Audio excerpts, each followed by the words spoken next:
स्वागत है आप सभी का मेरे YouTube चैनल धार्मिक कथा में। मैं आज आपको एकादशी की पूजन विधि एवं व्रत कथा सुना रही हूँ। सभी को प्रेम से बोलना है, एकादशी माता की जय।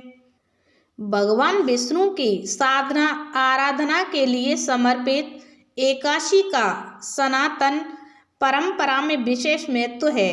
फाल्गुन मास में कृष्ण पक्ष की एकादशी को विजया एकादशी कहा जाता है। इस पावन तिथि पर किए जाने वाला यह व्रत जीवन में सफलता पाने और मनोकामनाओं को पूरा करने के लिए विशेष रूप से किया जाता है।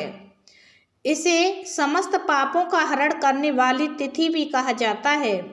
यह अपने नाम के अनुरूप फल भी देती है। इस दिन व्रत धारण करने से व्यक्ति को मनोवांछित फल की प्राप्ति होती है व जीवन के हर क्षेत्र में विजय प्राप्त होती है।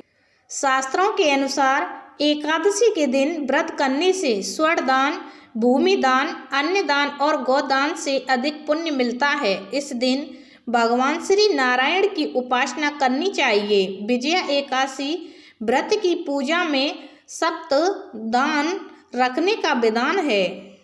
सभी व्रतों में एकादशी का व्रत सबसे प्राचीन माना जाता है। पद्म पुराणों के अनुसार स्वयं महादेव ने नारद जी को उपदेश देते हुए कहा था कि एकादशी महान पुण्य देने वाली होती है। कहा जाता है कि जो मनुष्य विजया एकादशी का व्रत रखता है उसके पितृ और पूर्वज कुयोनि को त्याग स्वर्ग लोग जाते हैं। साथ ही व्रती को हर कार्य में सफलता प्राप्त होती है और उसे पूर्व जन्म से लेकर इस जन्म के पापों से मुक्ति मिलती है।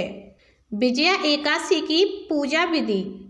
पूजा से पूर्व एक वेदी बनाकर उस पर सप्त धान रखें। वेदी पर जल कलश स्थापित कर आम या अशोक के पत्तों से सजाएं। इस वेदी पर भगवान विष्णु की मूर्ति या तस्वीर स्थापित करें। पीले पुष्प, ऋतुफल, तुलसी आदि अर्पित कर धूप दीप से आरती उतारें। व्रत की रिद्धि के लिए घी का अखंड दीपक जलाएं।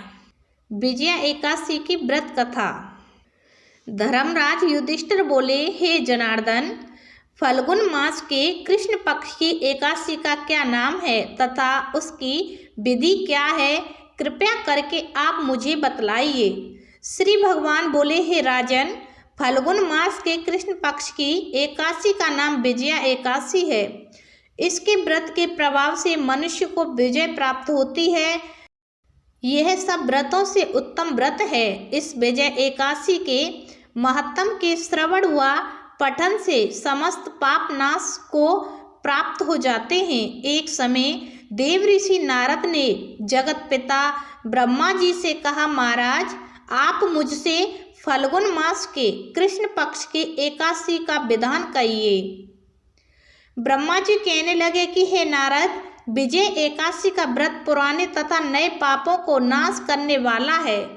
इस विजया एकादशी की विधि मैंने आज तक किसी से भी नहीं कही। यह समस्त मनुष्यों को विजय प्रदान करती है। त्रेता युग में मर्यादा पुरुषोत्तम श्री रामचंद्र को जब 14 वर्ष का वनवास हो गया तब वे श्री लक्ष्मण तथा सीता जी सहित पंचवटी में निवास करने लगे। वहां पर दुष्ट रावण ने जब सीता जी का हरण किया तब इस समाचार से भी श्री रामचंद्र जी तथा लक्ष्मण अत्यंत व्याकुल हुए और सीता जी की खोज में चल दिए। घूमते घूमते जब वे मरणासन जटायु के पास पहुँचे तो जटायु उन्हें सीता जी का वृतांत सुनाकर स्वर्ग लोक को चला गया। कुछ आगे जाकर उनकी सुग्रीव से मित्रता हुई और बाली का वध किया। हनुमान जी ने लंका में जाकर सीता जी का पता लगाया और उनसे श्री रामचंद्र जी और सुग्रीव की मित्रता का वर्णन किया। वहां से लौटकर हनुमान जी ने भगवान राम के पास आकर सब समाचार कहे। श्री रामचंद्र जी ने वानर सेना सहित सुग्रीव की संपत्ति से लंका को प्रस्थान किया। जब श्री रामचंद्र जी समुद्र से किनारे पहुँचे तब उन्होंने मगरमच्छ आदि से युक्त उस अगाध समुद्र को देखकर लक्ष्मण जी से कहा कि इस समुद्र को हम किस प्रकार से पार करेंगे। श्री लक्ष्मण ने कहा, हे पुराण पुरुषोत्तम, आप आदि पुरुष हैं, सब कुछ जानते हैं। यहाँ से आधा योजन दूर पर कुमारी द्वीप में बकदालव्य नाम के मुनि रहते हैं। उन्होंने अनेक ब्रह्म देखे हैं। आप उनके पास जाकर इसका उपाय पूछिए।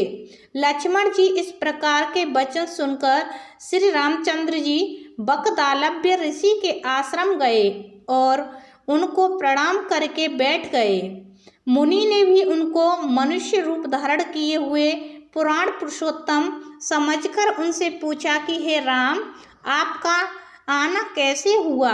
रामचंद्र जी कहने लगे कि हे ऋषि, मैं अपनी सेना सहित यहाँ आया हूँ और राक्षसों को जीतने के लिए लंका जा रहा हूँ। आप कृपा करके समुद्र पार करने का कोई उपाय बतलाइए। मैं इसी कारण आपके पास आया हूँ। बकदालव्य ऋषि बोले, हे राम, फल्गुन मास के कृष्ण पक्ष की एकादशी का उत्तम व्रत करने से निश्चय ही आपकी विजय होगी। साथ ही आप समुद्र भी अवश्य पार कर लेंगे। इस व्रत की विधि यह है कि दशमी के दिन स्वर्ण, चांदी, तांबा या मिट्टी का एक घड़ा बनाएं। उस घड़े को जल से भरकर तथा 5 पल्लव रख वेदिका पर स्थापित करें। उस घड़े के नीचे संत नजा और ऊपर जौ रखें। उस पर श्री नारायण भगवान की स्वर्ण की मूर्ति स्थापित करें। एकादशी के दिन स्नान आदि से निवृत्त होकर धूप, दीप, नैवेद्य, नारियल आदि से भगवान की पूजा करें। तत्पश्चात घड़े के सामने बैठकर दिन व्यतीत करें और रात्रि को भी उसी प्रकार बैठें रहकर जागरण करें। द्वादशी के दिन नित्य नियम से निवृत्त होकर उस घड़े को ब्राह्मण को दें। हे राम, यदि तुम भी इस व्रत को सेनापतियों सहित करोगे तो तुम्हारी विजय अवश्य होगी। श्री रामचंद्र ने ऋषि के कथा अनुसार इस व्रत को किया और इसके प्रभाव से दैत्यों पर विजय पाई। अतः हे राजन, जो कोई मनुष्य विधि पूर्वक इस व्रत को करेगा, दोनों लोकों में उसकी अवश्य विजय होगी। श्री ब्रह्मा जी ने नारद से कहा था कि हे पुत्र, जो कोई इस व्रत के महत्तम को पढ़ता या सुनता है, उसको वाजपेयी यज्ञ का फल प्राप्त होता है। विजया एकादशी की व्रत कथा हुई समाप्त। बोलो एकादशी माता की जय।